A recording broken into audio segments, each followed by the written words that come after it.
camping, un feu de camp est toujours une activité des plus appréciées. Toutefois, il est important de s'informer des règles en place car elles peuvent différer d'un terrain de camping à l'autre. En général, il est recommandé de laisser une distance sécuritaire entre le feu et le VR. C'est encore plus vrai avec les auvents et les toiles de VR qui sont fabriquées en caoutchouc. Si nécessaire, raclez une zone autour de l'emplacement du feu pour éviter qu'il ne prenne trop d'ampleur. Un petit feu est beaucoup plus sécuritaire. Celui-ci ne devrait d'ailleurs pas excéder 1 mètre de largeur et de hauteur.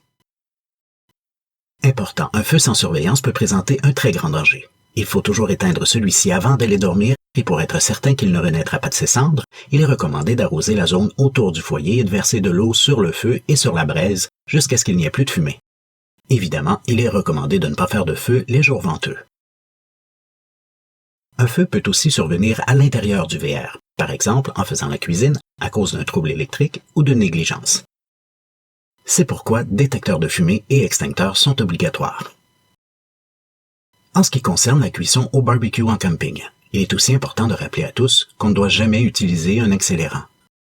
Qu'on ne doit pas placer le barbecue sous un auvent, un abri ou à proximité du VR, car la chaleur risque d'abîmer les murs ou d'enflammer l'auvent et par conséquent les caravanes avoisinantes. En terminant, on se doit d'éteindre tout appareil avant de prendre la route. Et si on décèle le moindre problème relié à un trouble électrique, odeur de fumée, court-circuit, il faut rapidement faire appel à un expert pour procéder à une inspection du VR.